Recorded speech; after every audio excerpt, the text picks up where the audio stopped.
What is up, YouTube? Um, I am absolutely ecstatic. Okay.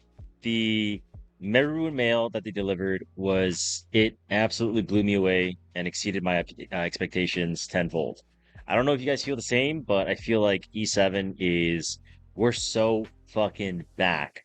But in this video, I'm not going to be highlighting basically everything that they talked about. Hopefully, you guys have already gotten the rundown. And if you haven't, I'll link the video that's going to be in the description below. And you can obviously find it on like Reddit and the official Discord and things like that.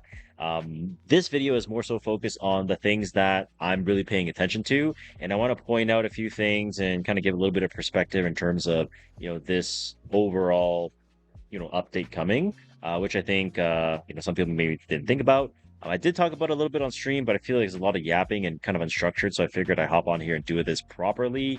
But if you guys do enjoy, please drop a like, comment for the algorithm, and subscribe if you haven't already. Let's get right into it. Now, one of the biggest changes that they're doing is they're going to be updating guild guild overall, like guild wars, guild improvements, overall quality of life.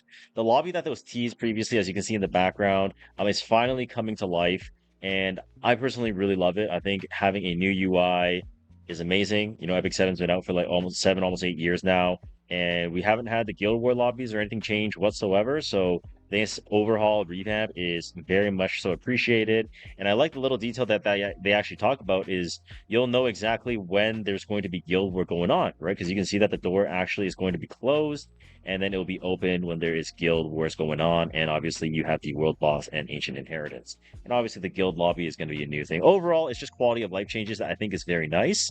And obviously, because if you're going for the tournament, if you're a competitive guild, having your frame and your border and your icon and all that stuff hanging and stuff, that is going to be pretty cool as well. And just the fact that the quality of life is very nice. Now, the next thing I want to talk about is they are going to be changing the, donation system with the gold and the proof of courage and stuff like that. I think it's overall a good thing, revamping it, and it's nice. I don't have to spend 50K to donate to the guild, and get pinged by my guild to fucking donate because they have no gold for buffs. So that's very nice. But the guild levels I think is really nice because basically the current cap is at level 20. Increasing it to level 30 is going to be very nice overall, I think. And from what they said, you can increase the guild activities. A lot of these buffs, like I don't know what they are, so I'm very curious to see, what type of helpful effects and rewards they may actually drop. Now, one thing I do want to talk about is this part. This part right here. Okay. As you can see in the subtitles, they talk about there are even effects that allow heroes to revive upon death in Guild War. Now, upon first glance, I thought, in Guild Wars, like defenses can revive after you kill them. It'd be absurd if Yulha can revive, Freewind can revive, Scales can revive, right?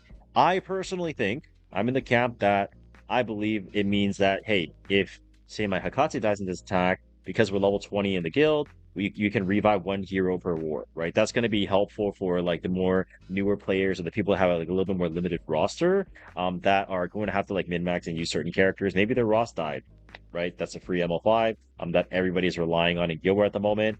So having that opportunity to revive heroes, I think, would be very nice. From a competitive standpoint, I think it kind of sucks, but I think it doesn't affect the upper echelon of the competitive Guild War scene whatsoever, because most of the time we go into an attack prepared with expectations on if a unit's going to die, we're sacking a unit, if we're calculating all of the possible lose conditions. So I think it really won't affect us that much. Could we abuse it? I mean, yeah, maybe. Maybe like a Zeo suicide comp that we've maybe used before, sure. But I won't ramble too much about that. Overall, this is very nice. Let's move on to the next topic. All right. This part almost needs no explanation. They're talking about the improvements to the Guild War tournament.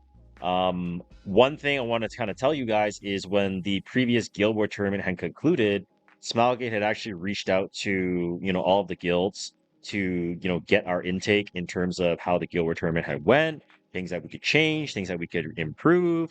And obviously you guys know, and I'll pop it on screen that you guys can see, I made a whole video ranting about how the frame should be permanent. It doesn't make sense. It's unfair, and how the community kind of banded together against Guild War players overall for no reason whatsoever. So I'm really, really glad that, not just the feedback from the guilds overall, not just Palladia, by the way, it's like the Guild Wars like community, right? The people who were really invested, and myself, right? When I was able to, luckily, fortunately enough, to be able to speak with Smilegate as well. Obviously, by no means am I saying I'm responsible for what's happening, but it's really nice to see that, the personal frames are being instated, right? Personal frames that are earned through the Guild War tournament will no longer be removed and it will be permanent. So that's going to be in line with the arena frames, um, the RTA frames and whatnot. And honestly, we should even have like Hall of Trial frames, man, because these PvE guys are fucking built different. Like they're actually sweaty as fuck, man. So I'm gonna just shout out to them, all the PvE guys. But overall, I'm very very very happy about the rewards. Obviously, this is gonna only affect the Guild War tournament participants in terms of Mystic medals, but it's still going to be a nice chunk of Mystic so that it can entice players to actually try to find an active guild, a competitive guild. These rewards, I think it's really easy to look. Oh, it's only going to affect like Critical or Fulmina or Veritas or Palladia or Talentless, right? And you think about these things, right? But the perspective that I have is more so from a overall health of the game. Is this is going to entice players to go, oh, dude, like I have a pretty strong account. I've been kind of playing pretty casually, but these rewards are kind of sick. I want to try to like get into Guild Wars, get a little bit more competitive. Maybe see if I can apply for Palladia, or if I can apply for Veritas, or if I can apply for Fulmina, or if I can apply for Critical or Bat Chess or whatever. Whatever guild that you want to try to go to, I think this is just going to be overall good for the health of the game to bring more life into Guild Wars, right? With the revamps, with the UI updates, with all the promotion that they're putting into Guild War, it almost feels like my prayers have been answered. And as you guys know, I'm a Guild War content creator, like first at heart, and this is just like, what do they say? Music to my ears. So I'm very very pleased about this, right? Now, one thing I do want to also highlight is they mentioned that they're going to be adjusting the group composition method to better reflect regular season performance as a meaningful advantage. I think this is amazing because one of the issues from the previous season was that placement in regular season meant nothing, right? And every other tournament format, and for any game, any sport, right? First place fights 16, first place first fights 8 in a round of 16, a round of 8, or a round of 32, whatever. And you get advantages for your placement in the regular season. Previous Guild War tournament didn't have that, and we obviously voiced our concerns about that and how, you know, for the viewer especially, and when you're doing the votings and stuff to gamble your points, it needs to make sense, right? We want to see the biggest matchups, right? We want to see the best of Asia versus the best of Korea and the best of global to fight the best of Europe and stuff like that, right? So it just makes for better storylines, better content, especially when with them adding the fact that you can watch Guild War attacks live with the spectator mode. So I think that's overall very good. We don't want to have any groups just killing all of the best competition. That's just no fun for anyone, right? For the players, it sucks from from my standpoint, and even from the viewers itself, right? Like this is what I'm talking about, right? We want to have it balanced out so that it's kind of in that more 1 versus 32, 16 versus 24, second versus 31, so that you actually have advantages coming in from the regular season, right? It just makes more sense that way. Um, and again, it breathes more life into Guild War, the overall season, right? So huge up. Okay, they're changing the summon UI. I think that's obviously very nice. Personally, I don't really care. It's nice, but it doesn't affect me. I will say that Lesser Artifact Charms is going to be very good for friendship points. I will say though, if Smilegate, you watch this, I would like to see this be 3 times a day. I think 3 times a week is a little bit too little. Now again, beggars can't be choosers. I'm not going to complain. Overall, it's still a good change. The friendship system is very outdated, so I'm not going to, complain. I don't want to summon 2-star potters and artifacts and all that garbage. But it would be nice if we could do this 3 times a day, right? Just so that we are able to collect more artifact charms. Because especially for myself, I have a 7-month free-to-play account, and getting artifact charms, catalysts, like this stuff is really hard. And I think just bridging the gap for the newer players will be really helpful to abuse this as well, right? So hopefully they can kind of revise that to from week to day.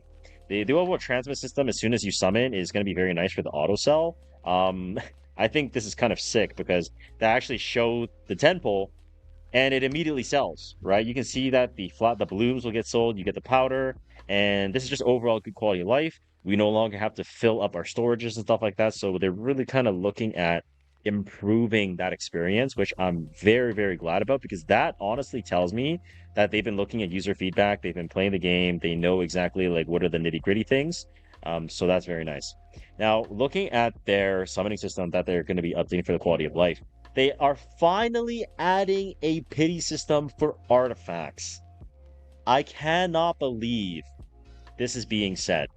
The amount of times where not just me, but people that I know, they drop 1,000, 2,000 Covenant bookmarks. They get one artifact or zero artifact or whatever, right? And there's no pity for it. And yeah, over time they've added it into the power of knowledge so that you can get one copy guaranteed.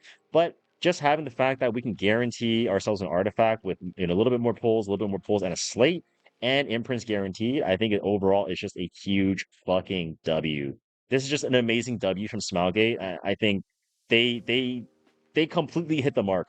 They completely hit the mark. This is just overall one of the best changes overall for the longevity of the game, right?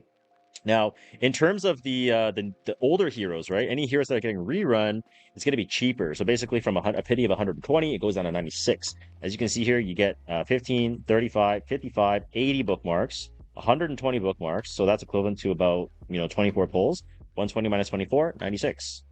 And you can also pity an artifact at a 140. So I think that's overall again very good, right? You're dropping the cost of summoning for these older characters that maybe are not as impactful, but some accounts really need, right? For example, Mort, right? And in this, meta with MLI Syria being really prominent, Satsuka, Mort might be a character that's been rerun many, many times over the years, and he's going to be costing much cheaper for someone that's story summoning them. So overall, again, that again is very good. I have no issue with that whatsoever, and I think they should have been done. This is something that should have been done a long time ago. And they are giving us a discounted Mystic Summon. Discounted Mystic Summon. Like, isn't that just kind of amazing? They're letting us get Mystics. The first 30 pulls are going to be discounted. So it'll go from 1,500 for 30 down to 1,050. So that's basically 10 free Mystic pulls almost, right? 9 free Mystic pulls that you're getting from Smilegate completely for no reason. And it's going to go towards your pity. So that's going to be very nice, right? Again, amazing update from Smilegate. Amazing. Just got to give credit where credit is due. They're doing a great job. And like, how can I skip over the fact that they're bringing back 3F? So many people in my chat, they come into my stream like, Vic, I don't have 3F. How do I play Bellion? Fuck, no 3F rack. Oh my god, Bellion sucks without 3F. And I have to sit here and tell you, oh, build Aureus Bellion and all this bullshit. But now you can get this collaboration artifact. So again, huge W from Smilegate. And honestly, I kind of expected this coming since they already reran like Guardian Ice Crystals and Benny Marutoshi and stuff like that. But overall, this is a very big W.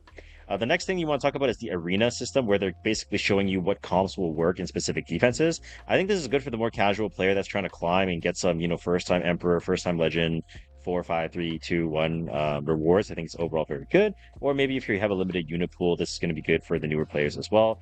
This doesn't affect veteran players or tryhards in the upper rank, so I think it doesn't matter whatsoever. Increasing the arena slots from 10 to 20 again is amazing, just simply because like this like even for myself, I have like a Beedom comp, Yenya comp, Renak comp, Hecate comp, Briarcleave comp, Rancleave comp, Scales comp, Harseti comp, Flan comp. Like I have so many comps in Arena already, so upping that to 20 slots is just gonna make it the quality of life for any serious arena players or just more veteran players itself. So I think this is gonna be an overall net positive change. Now they're gonna talk about some new characters, Ruize, which I'm gonna also highlight in the video, I think, because I think it's well worth it. Orbis Gladiatorium, I'm not going to really talk about too much because we don't really have all the details yet, so I won't really dive into that too much, but obviously we're going to be able to get a new Ruize, we're going to be getting a new Coley, and if you haven't already watched that already, then, you can go to the timestamps and I'll break down Ruize and what I think about her in this video as well. More quality of life changes for, Catalyst and stuff, which I think is really nice that they touched on, especially for newer players where Catalyst is such a pain in the ass. Very, very good.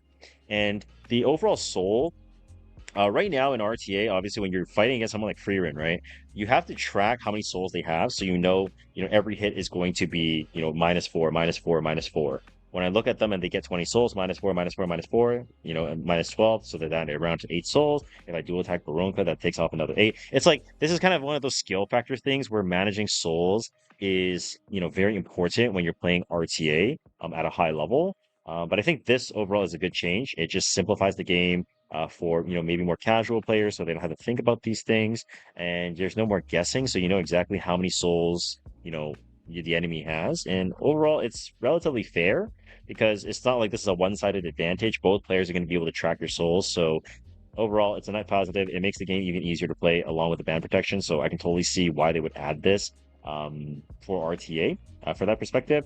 Sea Phantom is going to be getting her skin. Sorrowful Black Swan, Sea Phantom I think is a very nice skin. But another huge thing is Artina event is back. Artina event is back, man. If you guys have never done an Artina event, you basically are able to crap your best gear possible that you want. So the example here is you craft a piece of gear, you choose the substats, and then you can roll a 20 speed equipment guaranteed. Whether that's on speed, torrent, immunity, whatever, right? You can get your perfect piece of gear and up your overall speed. I think this is very good. And they even talked about that, because previously the craft events were good, but they're making it even better now just because of how much like the gear gap has gotten over the years with the game approaching their 8-year anniversary. So again, honestly, very W change from Smilegate. And they did talk a little bit about E7WC and Epic 7 Masters. Now, this is the part where I'm going to say that I am hosting a tournament in February, which is the my $600 tournament that I got going on. I'm going to be hosting another tournament in March to practice my casting. So I really hope that Smilegate will consider hiring me for casting or analytical work or anything like that. Because I am very, very passionate about, competitive esports for Epic 7, and I want to be at the forefront of that. And obviously having the, Epic 7 Masters is almost like thinking about like MSI for League, right? Um, Placements, like the first two that win, the winner and the runner up of Epic 7 Masters will automatically be able to guarantee their spot into the E7WC. So this is a huge, huge deal. And I hope that you guys all participate. If you do play RTA, you still have to get $1,000 if you become a quarterfinalist and 2,500 up for grabs for semifinalists. But champion runner-up is going to be hype, and I'm really, really excited to watch that. I'm pumped. Okay. Now, last but not least, there's going to be a code that you can redeem. This is going to be for 1,000 energy, 3 epic artifact charms, 3 epic equipment charms, and 3 epic accessory charms. Make sure you guys redeem this coupon right away. Now, one thing I want to talk about as well is DN. There's going to be a DN emoji and 10 leaves coming in. Now, this is only available after February 19. Some people in the stream were like, oh my God, the code doesn't work, blah, blah, blah. After February 19 is when it's going to work. Okay. Now, that's basically going to be everything for the recap of this video. Please make sure you guys go skip into the timestamps to see my thoughts about Ruize. I'm just going to make this a one whole banger. Or I won't. You can click the next video and watch the Ruize. I'll see what I end up doing. Anyways, like, comment, subscribe. See you guys in the next one. Bye!